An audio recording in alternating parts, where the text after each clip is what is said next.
Hello, friends. My name is Eric Cloward, and welcome to the Stoic Coffee Break. Stoic Coffee Break is a weekly podcast where I take aspects of Stoicism and do my best to break them down into their most important points. I share my experiences, both my successes and my failures, and hope that you can learn something from them, all within the space of a coffee break.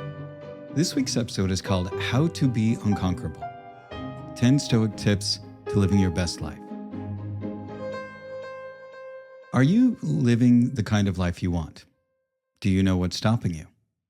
What if you could become the kind of person that you want to be? In today's episode, I'm going to take a number of principles that I use in my life and do my best to explain them, and hopefully you'll find them useful. This is going to be a two-part episode, so today we're going to jump into the first 5. So all throughout my life, I've had this idea that I wasn't really living up to my potential. I would see others who seemed to have it all together, and I was jealous of their ability to not only know what they want, but to figure out how to get it. Whether that was personality traits, such as being more disciplined or organized, or whether that was just being able to understand concepts and think in ways that just seemed to elude me, or even see situations in a clear way that allowed them to make wiser decisions and choices that I just couldn't see. I often felt like I was an idiot. Now, to be honest, I think I'm a pretty smart person. School wasn't that hard for me, and I tend to grasp concepts and ideas pretty quickly. I've been told all my life that I'm smart and capable. But even so, there's still times when I just can't see things like other people who are much more successful in the areas that I want to be.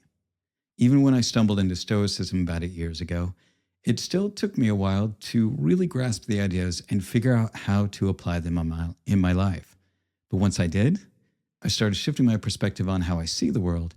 And in doing so, I feel like I'm finally starting to be able to think in higher level ways in the people that I admired. So in this episode, I want to go over some principles that I've incorporated in my life. They're the things that I've learned that have helped me to change my life and start creating the life that I want to live and to become the kind of person I want to be. Like I said, this is going to be a 2-part episode. So let's jump into the first principle. Principle number 1. You are in charge of your life. You are allowed to do whatever you want to in this life. Now, this is often a hard truth for people to accept. We believe that we are constrained by circumstances or by what others, such as family, church, or society, want us to do. But the truth is, there's only one person in charge of your life, and that's you. Now, when I say that you can do whatever you want to in this life, this doesn't mean that there aren't consequences for the choices and actions that you take. We live in a society that has rules and laws. It doesn't mean that things will work out the way that you want them to either. You only have control over the actions you take, not the outcome. It doesn't mean that other people will do what you want them to do, because the flip side of being allowed to do whatever you want to do, other people are allowed to do whatever they want to do as well. Now, far too often, we wait around for things to happen to us rather than taking action. Now, I know that I did this for much of my life and my career. I never had an overarching plan of what I wanted to accomplish. I would take a job because it seemed interesting, and then I would leave when either I started disliking where I was working or something better came along. It wasn't until I finally decided to leave software and to become a coach that I chose a direction and I took actions for myself, and I really started feeling like I was in control of my life. So ask yourself, what do I really want from life? Am I actually doing the things that are going to get me there? What are the beliefs that I have that keep me from doing what I want? Remember what Epictetus says. Now is the time to get serious about living your ideals. How long can you afford to put off who you really want to be? Your nobler self cannot wait any longer. Put your principles into practice now. Stop the excuses and the procrastination. This is your life. Decide to be extraordinary and do what you need to do now. Principle number 2, control what you can. Now, understanding what I can control has been a game changer for me. I spent a lot of life feeling like a victim of circumstance. And I felt like things just happened in life and that I didn't really have much control over anything. I thought that if certain things hadn't happened to me, then I would have been able to do what I wanted to and live the kind of life I wanted. I felt constrained by all the things around me, such as my church and my family, my community, what others thought of me, and having disadvantages, such as growing up in a very dysfunctional family. And the list goes on. But when I really began to understand and internalize this idea about understanding what I can control, it kind of blew my mind. It was incredibly freeing. And it was like somebody had shined a light on the way the world really works. I realized that I'd been trying to control things that I had no control over, which led to a lot of anger and a lot of frustration. Now, Epictetus clearly states what is under our control and what is not. Some things are in our control and others are not. Things in our control are our opinion, pursuit, desire, aversion, and in a word, whatever are our own actions. Things not in our control are body, property, reputation, command, and in one word, whatever are not our actions. Now, what this means is that you are in control of your thinking, the things you desire and avoid, and your choices and actions.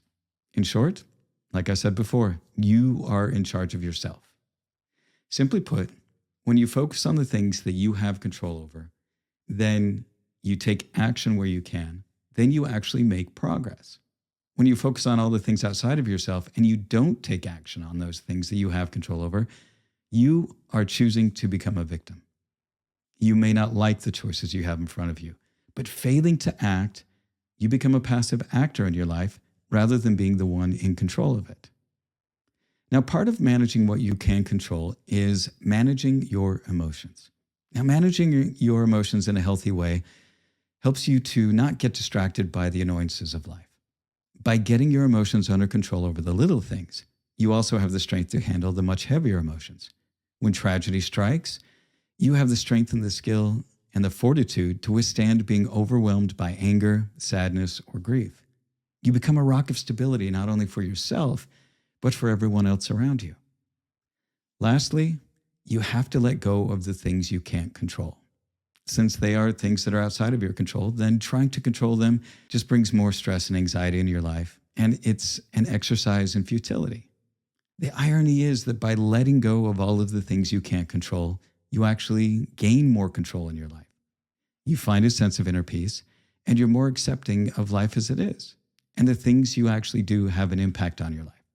So Epictetus reminds us, just keep in mind, the more we value the things outside of our control, the less control we have. Are there areas in your life where you're trying to control things that you can't? Are there things you could do that are in your control, but you're not doing them? Step up and take charge of yourself. Principle number 3, stop worrying about your reputation. Stop worrying about what other people think of you. Epictetus clearly stated our reputation is something outside of our control. We have no control over what others think of us, and the more we try to control what they think of us, the less control we actually have over ourselves. Epictetus clearly explains this idea. We are at the mercy of whoever wields authority over the things we either desire or detest. If you would be free, then do not wish to have or avoid the things that other people control, because then you must serve as their slave. Think about it this way. If you're trying to do things because you think it will make other people like you, then you are making choices that don't align with who you are, but with who you think others want you to be. When you desire the approval of others, then in a sense, you become their slave. I mean, we've all seen people who act like this. Hell, I was often like this because I wanted other people to like me. Seneca puts it nicely.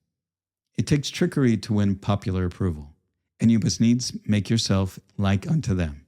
They will withhold their approval if they do not recognize you as one of themselves.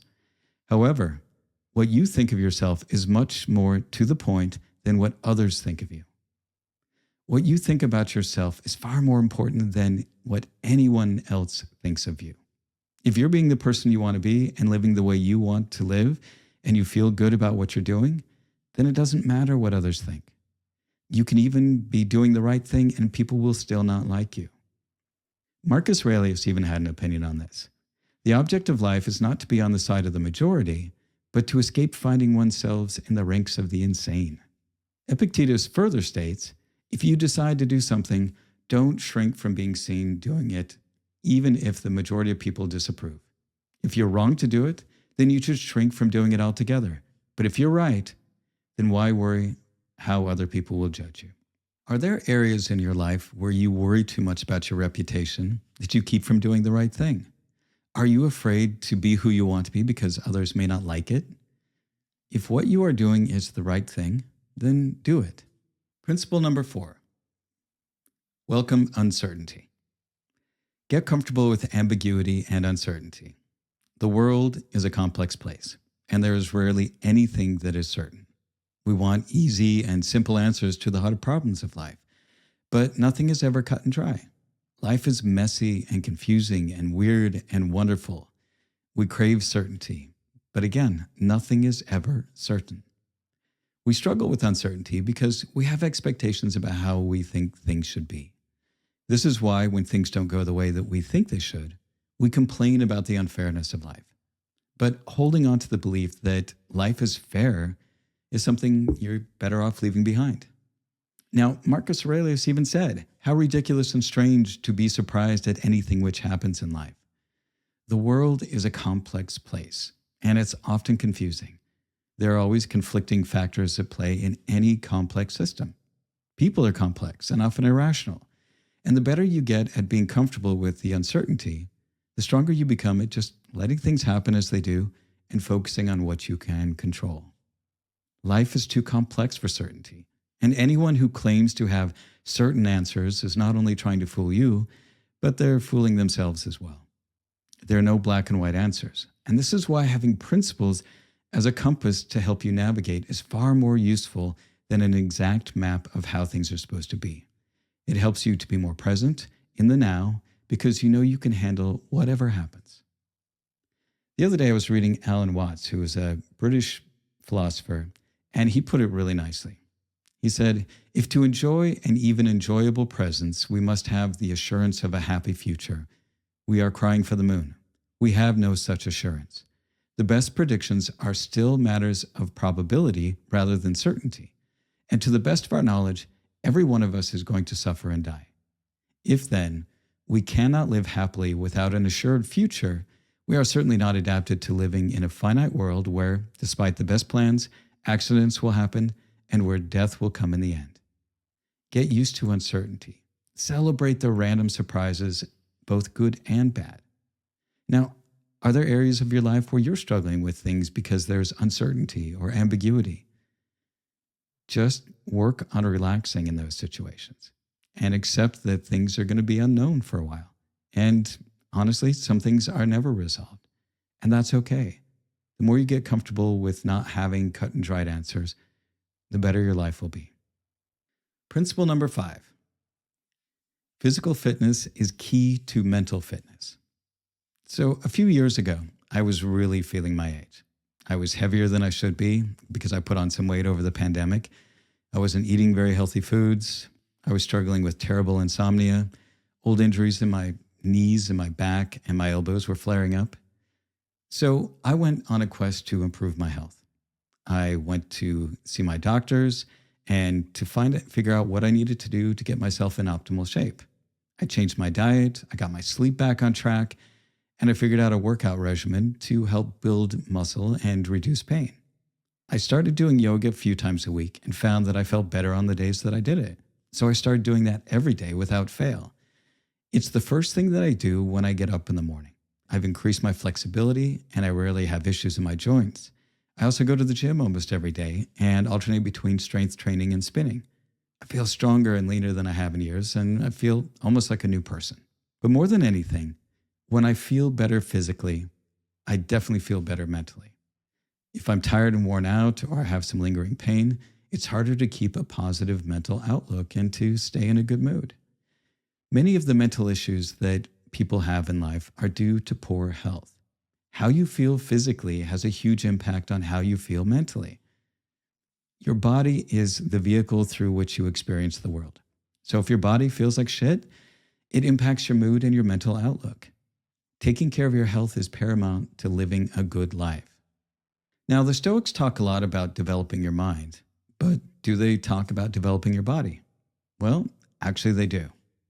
Marcus Aurelius wrote in Meditations, "The body ought to be compact and to show no irregularity either in motion or attitude.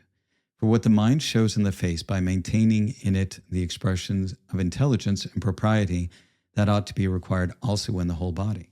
Socrates, who had a reputation of being quite a soldier, said, "No man has the right to be an amateur in the matter of physical training.